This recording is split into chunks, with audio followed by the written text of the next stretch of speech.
Ayam nija parobeti ganana laguchetasam udara charitanang tu vasudhaiva kutumbakam. And now this is the time when I was actually asked to just mug it up by my Sanskrit teacher. Okay, we'd go and ask him what is the meaning. He said, you are too young to understand this. Now, when I see, when we are struggling with our own COVID crisis with 140 crore people, and we actually supply medicine, corona medicine, to 77 odd countries, those who cannot actually, including the ones who are actually speaking of anti-India kind of narratives in our neighboring countries, and that the world is too young to understand.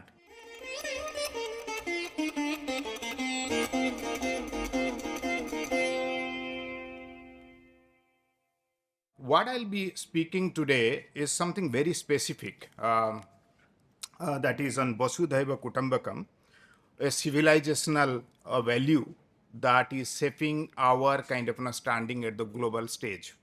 You must be hearing a lot of news, and this is there in our public discourse, that India's position has actually enhanced at a very global stage. I'll tell you, there are many explanations and many kind of rationale behind that, but that one thing that guides, I argue, and I'm open to some sort of contestation here, that one civilizational value that keeps us guiding, starting from our day-to-day life to our kind of foreign policy, that is the Vasudhaiva Kutumbakam. And I'll tell you how. But then before I get into the topic, the title of this particular conference is very interesting.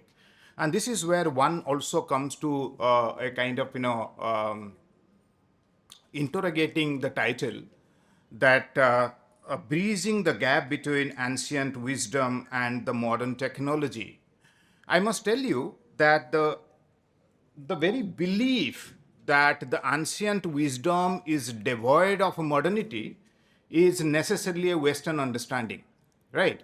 Because the Western understanding deals with binary, where we deal with totality, right? So, taking that into consideration, I will not get into explaining the theoretical and the metaphysical aspects of Vasudhaiva Kutumbakam. Suffice to say that when we are discussing this thing, this is our civilizational responsibility. I'll come to that. Okay. So what I intend to do, that I'll tell you how our policies are moving, and policies are actually shaped around the civilizational value that the whole world is our family, right? I'll just derive, this is Nitibani, which I studied during my 9th standard, my first kind of an exposition to Sanskrit literature. Ayam nija parobeti ganana laguchetasam udara charitanang tu vasudhaiva kutumbakam. And now this is the time when I was actually asked to just mug it up by my Sanskrit teacher. Okay, we'd go and ask him what is the meaning. He said, you are too young to understand this. Okay. And the second instance, when my brother, living with poverty, my brother would give me his share of the food, I would think that he was a fool. Okay, but my mother would say, you are too young to understand all this. Right now, when I see, when we are struggling with our own COVID crisis with 140 crore people, and we actually supply medicine, corona medicine, to 77 odd countries, those who cannot actually, including the ones who are actually speaking of anti-India kind of narratives in our neighboring countries, and that the world is too young to understand. That is why people say India is not for the chicken heart and for the beginners, right? When we say Ayam nija parobeti, this particular thing actually explains the political scenario, the political understanding, and the political culture of the Western world, right? What you are actually witnessing in the Western world, yesterday's news, when Israel actually attacked and 100 people, and there is a flood-like situation in Palestine, and especially in the Gaza Strip, and then there is an attack and hundreds of Palestinians are killed. At the same time, you see there is a fight, and the Palestine people, the Hamas and all these people coming and actually putting small kids into a micro oven and actually burning them there, the kind of cruelty that you see there. You see the cruelty and kind of an inhuman kind of fighting in Ukraine and Russia. Then you have dogmatic religious values actually coming in the name of Ummah, Caliphate, and then you have some kind of one nation, all those kind of one world should be controlled by one particular religion. And there is proxy war. There is a Chinese actually thinking that America will come and take over them. The America is thinking China's growth is threat to them. There is a hope, okay, and that comes from this land, the Bharat Bhumi, that you are not here to sort of conquer. You are not here to sort of an attack. You are not getting into any proxy war, and you are not saying that my religion is the best. What we are saying that we can live peacefully. There is a peaceful coexistence. Before I come to our strength, let me actually expose the weakness of why do they think the way they think. And that is where the first thing that I mentioned, that when the Western understanding of the kind of thing is based on the binary, the understanding of the whole is a duality. Their understanding of the totality is a duality. Now, before coming to that, let me tell you, the Western world and some of the dogmatic religion, what they face, the problem they face in their thinking process. Their thinking process is plagued by two extremist thoughts. One is there is a constant competition between too much of individualism, extremism, okay, individual liberty, individual equality, my freedom, my space, right? These are the things we are coming to know. The moment our kids are now 13, 14 years old, they go, I need my space. Okay, that comes from this American Western understanding of extreme kind of individualism. And there is also this extreme sense of collectivism, communism. And on this land, I'll not, you don't need me to explain what it does when extreme sense of collectivism actually comes. But when this extreme sense of individualism and collectivism is at play, and they are actually in a conflict with each other, here is the Bharatiya thought process actually comes to play. Right? And this is where there is no conflict between Vyakti and Samasti, individual and collective. You have a wonderful cooperative framework of our thinking in our day-to-day life, Vyakti, Samasti, and Srushti. Right? Vyakti, Samasti, and the Srushti is one totality that guides our day-to-day life. And this is a kind of a gift, civilizational gift to all of us. Right? It is not that, okay, we are, anyone who is born here is actually blessed with this kind of thinking process. And that brings me to the understanding of the West on the totality. The totality, the understanding of the totality by the West is necessarily a duality. Okay, the way they present it, time and space. Time and space often comes as a kind of a binary. But look at our understanding of the totality. We have sthana, time, kala, sthana, space, okay, time, space, and then we have subject, patra. Then we have bhava, that is subjectivity. Then you have dravya, that is substance. Right? When you have a 5-dimensional understanding of totality, then you tend to think better. You tend to take everybody along. Yatha pinde tatha brahmande. Right? Once this philosophy that comes, whatever there is with you, that is there in the universe, that is Vyakti, Samasti, and Srishti, that is Bhava, subjectivity, okay, then you have substance, Dravya, then you have Sthana, Kala, Patra, all 5-dimensional kind of a thing, that actually takes you to a wonderful culmination, a wonderful kind of collapse of metaphysical idea and the lived experience. What is Western philosophy actually creates a binary between what is there in the academic kind of theoretical framework and then your day-to-day life. Right? My brother giving his share of food, okay, to me is a philosophical aspect that is there in your day-to-day life, that is your lived experience. So Vasudhaiva Kutumbakam is not merely a metaphysical and philosophical, very powerful component. Okay, as I told you, on a very the lighter sense, not chicken hut people cannot understand. People are driven by high sense of individualism or collectivism will not be able to understand this. People born here will understand. And this is where you see that, yatha pinde tatha brahmande. So your metaphysical and the philosophical aspect is very much ingrained in your day-to-day lived experience. That is why a philosopher who is doing his research or her research in the university setup, and to a farmer who is actually offering the first kind of harvest to the god, there is absolutely no difference in this Punya Bhumi Bharat, right? And this is farmer who is offering his food to the grain to the god, and that goes to the distribution of food to the poor people, is as philosophical as anyone who is writing a book sitting in the library in a high class kind of university, right?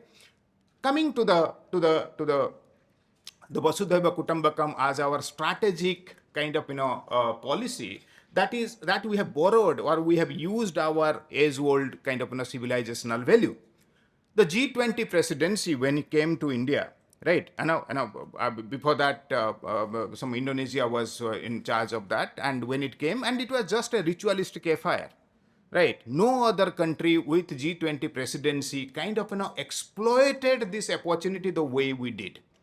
We didn't write lofty principle or lofty morals, okay, just for the sake of it. How many people, okay, G20, when it came, we took the world delegations or the kind of G20 delegations to the faraway places of Mizoram, to the faraway places of Jammu and Kashmir, to Odisha, and we integrated each of the states, okay, in union territories of India with the theme that we actually set for what should guide our kind of contribution to the G20 kind of presidency. So the tagline there was one earth, one family, one future. Right. And only why, when you actually sit back and, why other countries who had the presidency could not think of it? I'll be fair to them because they are not the product of this civilizational value. They cannot rise above either extreme sense of individualism or extreme sense of collectivism.